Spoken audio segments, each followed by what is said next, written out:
right, I'm at the airport by accident. I gotta go over to the right. I gotta get out of here. How do I get out? I don't want to park. I took a wrong turn. I had to go the back way because the 25 freeway is closed. So let's see where I'm going. I'll just do a quick loop. It's a small airport. Oh, it's 15 miles an hour here. So let's slow down all the way. There we go. To the slowest possible speed in the world. Anyway, yeah, really nice airport. They don't have Spirit here anymore though. So, but yeah, this is it. The whole airport's just that. That's it. So they have United, Sun Country, which I think is out of like Wisconsin, Alaska Airlines, JetBlue, all the small airlines, American, which is pretty big, Southwest, but no more Spirit. Oh well.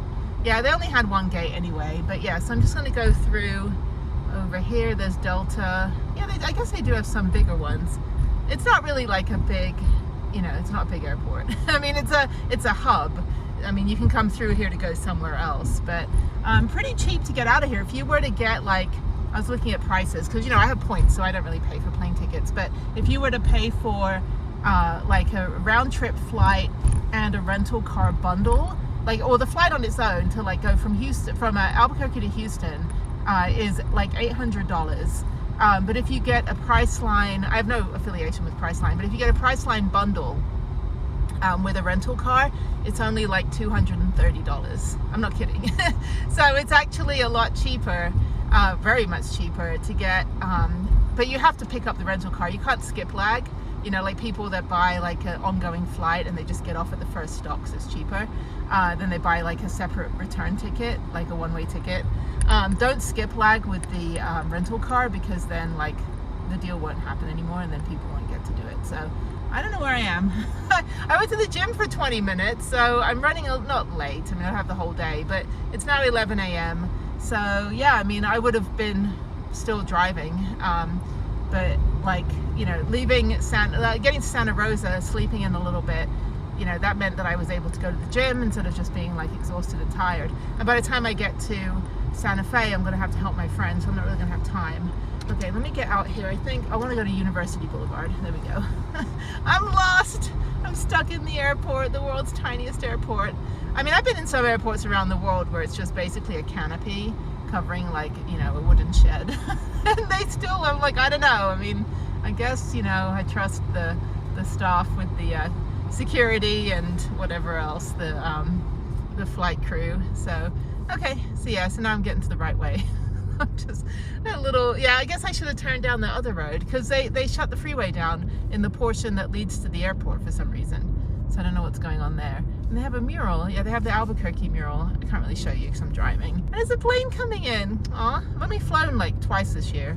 Once to Mexico and once back to the States. So, okay, yeah, I should have gone down to the other hotel because I thought that hotel that I turned at back there was the same hotel as down here. But it's not. I should have got off there. Oh, now I'm lost.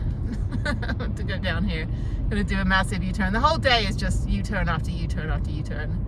So I think it's okay. Yeah, I can go this way. Anyway, there's Prue. Yeah, so yeah, I've only got like a couple days here. I need to figure out a way to not keep parking at the airport. Like, I'd like to kind of store my car somewhere else. That would be nicer. But I mean, it's convenient, but they got plenty of room and they do have RV parking. Which I should probably do a deal with them about because I have to pay for the car anyway. So I'm paying for the car and the van. So I don't know, I have to figure it out. Well, let me go up here and do a questionable U-turn and go on the other side. But yeah, it's good to be back. It's a beautiful day. It's 59 degrees. Welcome to Albuquerque. Thank you. That's my welcome wagon right here. All right, there's Prue. I don't know why they've got these. I should ask them why. But anyway, I can just park next to her. That way I can just unload and just leave my car there. Okay. This car's there all the time. I think they might be disabled because they might need extra space to get out. But they're always parked in a non-space. Okay, let me go back here.